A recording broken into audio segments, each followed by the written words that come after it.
going to start telling you about Owen Jones. Now, Owen is an expert, as we all are. He's also a speaker, as we all are. Owen's an expert in glasses, in eyewear. He runs a business based in Oxford that make adjustable glasses. You can actually adjust the glasses between long sight and short sight. So you don't have to have two pairs of glasses taken on and off. Clever product. About 18 months ago, he came on a PR workshop that I ran. And about 3 weeks later, he got a piece in the Mail on Sunday. Now, I say a piece. It wasn't exactly it wasn't a double-page spread. It wasn't even a half page. It was a paragraph. It was a paragraph in a feature about the future of eyewear. But that paragraph mentioned Owen, mentioned the product name, and it mentioned the company name. Didn't mention the website. Appeared in the Mail on Sunday. On the Tuesday, he rang me. Steve, you are not going to believe what's just happened. Since Sunday, we have sold 6 months' worth of stock. We have cleared our UK warehouse. He'd also been booked to speak at the 2 biggest ophthalmology conferences that took place last summer. To say he was delighted was an understatement. Quite what he sold for the next 6 months, I have absolutely no idea. But he was delighted. And I think it goes to show the power that just a little bit of media coverage can have to boost our speaker businesses.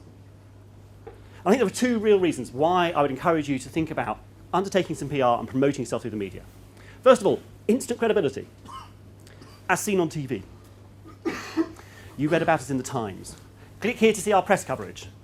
If a speaker booker is looking at your website, that is instant credibility. It says this person's being spoken about, they're being talked about, they're being written about. So it's a great way to boost coverage. It will also do wonders for your SEO. Just a mention on the Guardian website or the BBC website will boost your website up tremendously. The other reason is you can reach a huge audience very quickly.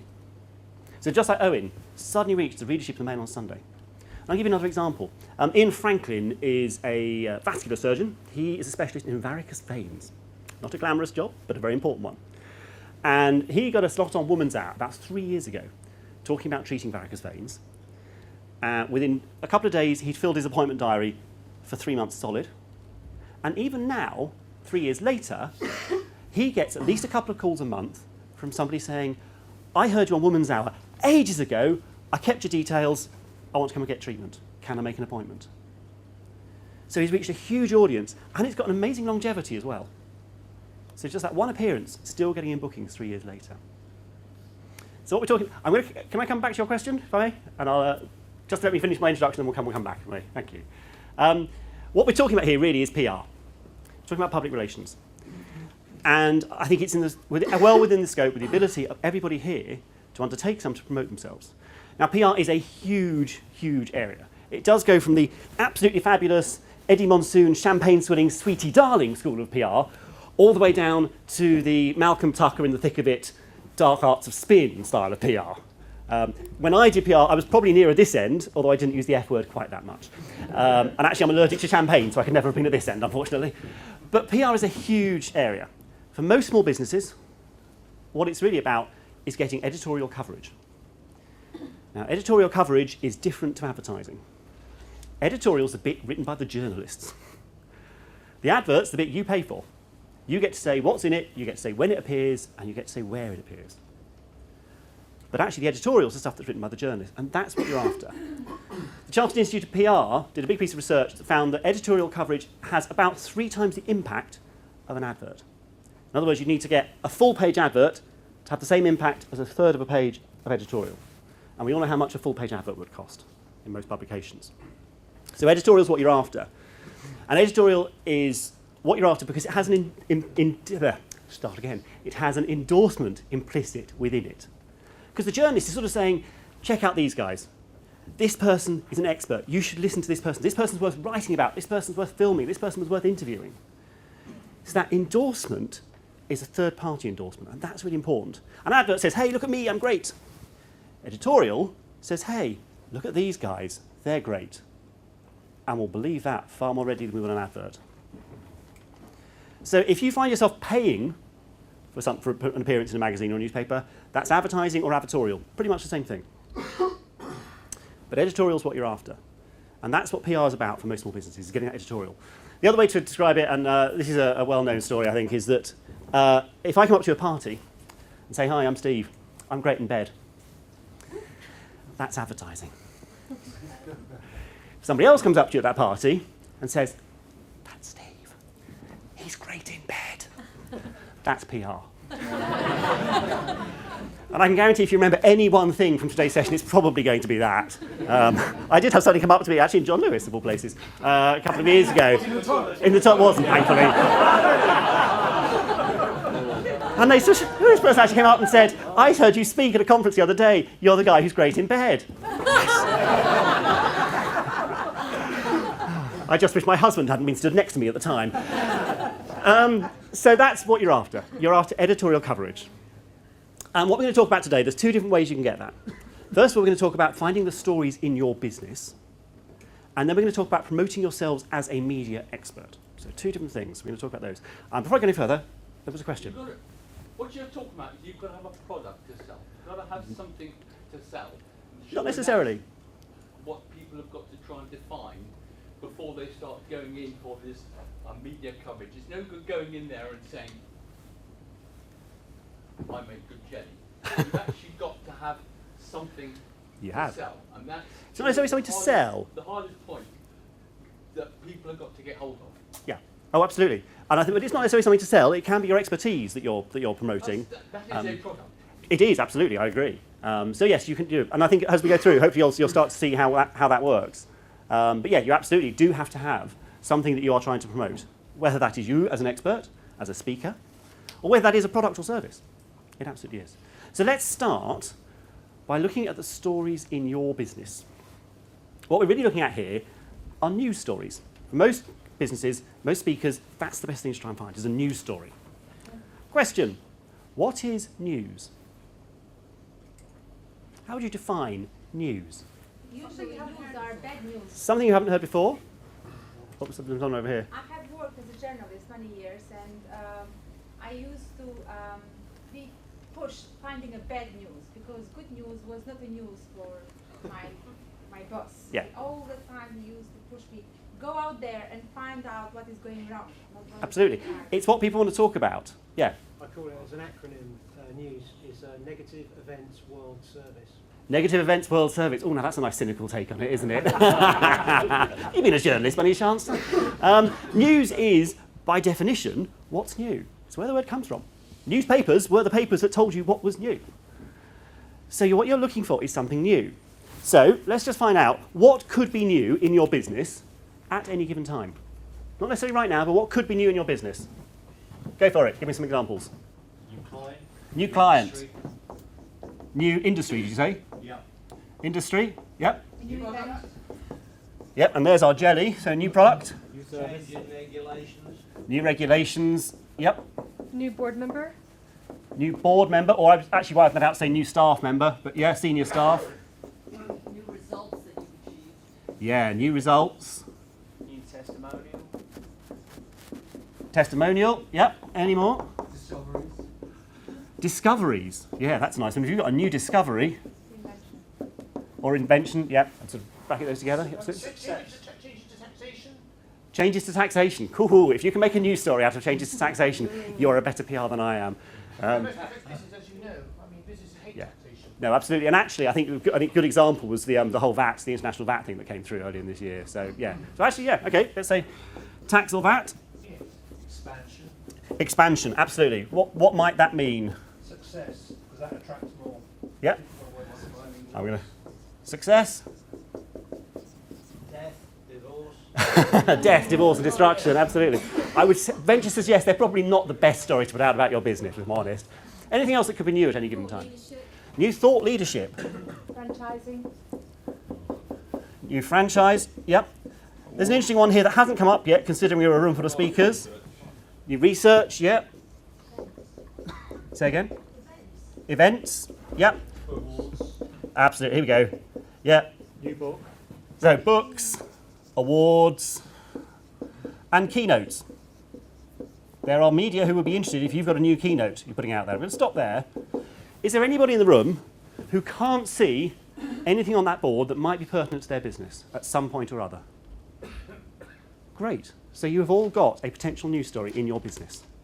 make a note of which ones of those they might be. They might not be happening right now, but I would venture to suggest most businesses will be doing something new over the medium term. And those are your news stories. So something that's new is a great way to find a news story.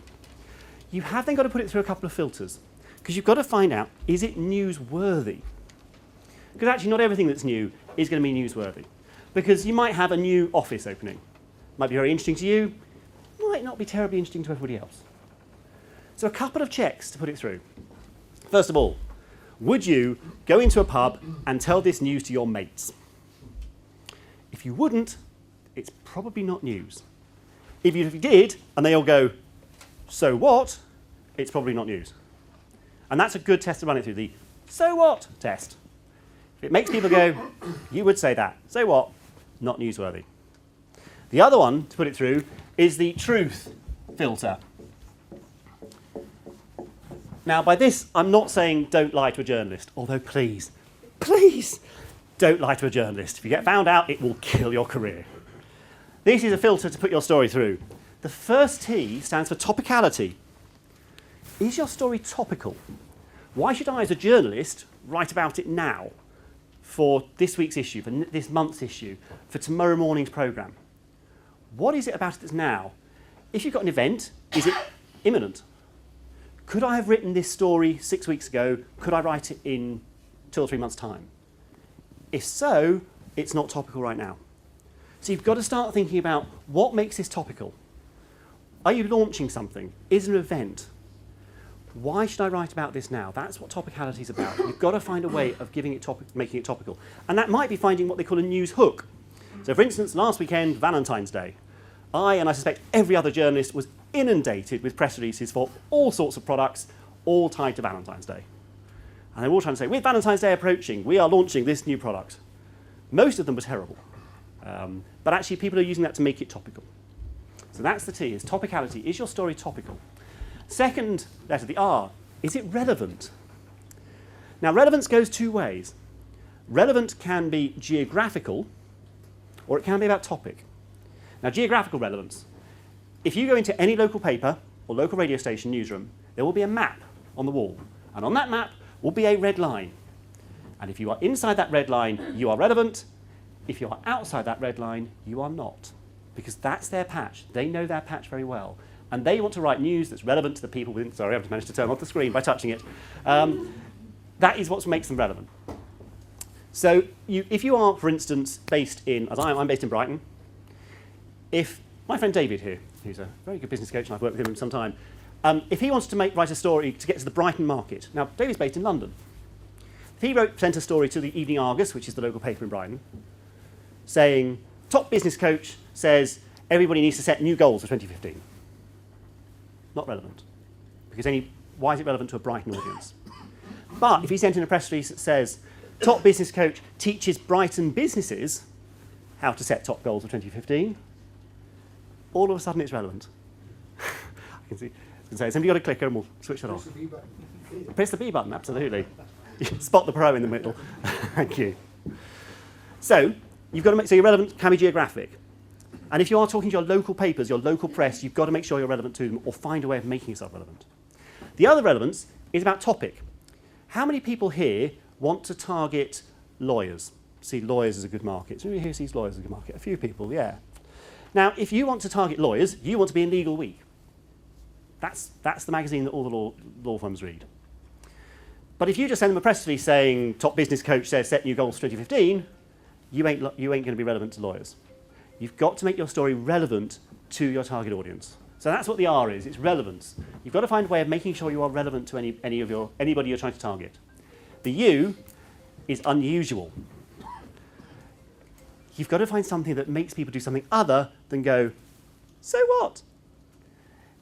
There is an old adage in journalism that dog bites man isn't a story. Man bites dog is. Because you go, tell me more. When did that happen? What was that? What sort of dog? Who was the man? What were they doing? How did that happen? We want to know more because it's unusual. It sets it apart. So think about how you can make your story unusual. Think about how you can stand out of the crowd. You don't want to be same old, same old. And this is where as speakers, a lot of us spend a lot of time thinking about what makes us different. How do we differentiate ourselves from our competitors? And that's absolutely what needs to go into your press release. So the second T is trouble. Controversy sells. And actually, your definition just now of news, what was it? News? The negative events world service. Negative events world service. While I wouldn't say that all news is negative, thankfully, some might disagree, controversy, trouble, sells. It really does. Because actually, people having a bit of a disagreement is far more interesting than people agreeing. So if you're willing to stick your head above the parapet and stir it up a bit, you can go a long way. If you're a person of strong opinions, that can really work as a media story. Saying, local expert warns this can be a really strong story. Local expert advises that because you've got opinions. You stir up a bit of trouble. The final H is human interest. And this is what speakers should have in spades. Human interest is all about why is this relevant to me, the reader. Any journalist is a conduit for their readers, or listeners or viewers, whatever. They will only report things, write about things, broadcast things that are relevant and interesting to their readers. And they are always going to look for human interest. So if you are targeting businesses, the best way to illustrate human interest is with a case study or a testimonial. This is how I help. This is how this business coach helped a Brighton business set top goals. So you give it some human interest. Help us relate. And as I say, a lot of speakers, particularly those of you in the motivational, inspirational sector, absolutely, you'll have great stories. This is where the stories that are in your speech may well make a great element in a news story as well. So your story's got to have true. Topicality, relevance, unusual, trouble, human interest. It must have those two. If it's not topical, it's not relevant, it ain't a story. Ideally, you'll have at least one of those. If you've got all 5, please send me the story because I would love to write it up. But it's unusual. Most stories have both of those and 1, maybe 2 of those. So you've now hopefully got a story, something that's new, you know it's newsworthy. You've now got to get it out there. The classic way of doing it is still a press release. You will hear PR saying, the press release is dead. I'm here to tell you that, in fact, the press release is alive and kicking. It's still the main way of sending a story out to a journalist. If you ring a journalist, you email them, you tweet them, whatever, the first thing they'll come back and say is, can you send me the press release? So you do need to write a press release. Now, I'm not going to spend hours on this one. I've actually got a press release template, which I'm very happy to share with you. If you'd like it, give me your business card during the break or at the end of today, and I'll email it to you. And it just outlines exactly what needs to go into it, outlines the structure, what order it goes in, all that sort of stuff. So give me your business card, and I will email out that template for you. It is, for those of you who can navigate the Facebook page, it is actually in the files section of the PSA Facebook page as well. But give me a business card, I'll send it out. But there are a few things your press release does need. It does need the 5 Ws. Now, I think, Stevie, you said 6 Ws earlier. I can't remember, the 6 was which, wasn't it? Yeah. So the 5 Ws. What? What's this story? What's the story? What's this about? Who? Who's it from? You would be amazed the number of press releases that come out without actually mentioning the company they're from. Top business coach says this, without ever actually naming the top business coach. So who? Who's this from? When? That's the topicality thing. When's this happening? When's the launch? When's the event? When's the report coming out? When's the new office opening? When's the event? When's the shop opening? All that sort of stuff. Who, what, where, local relevance, and why.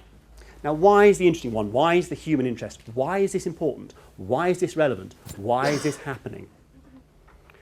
So you've got to have the 5 Ws in your press release, and that's worth checking before you send it out. You also need a really strong headline, because that's the only bit that'll get read on most press releases. Sorry, but it's true. I mean, I'm only, my journalism now is only a small part of my career. I probably still receive 30 or 40 press releases a week.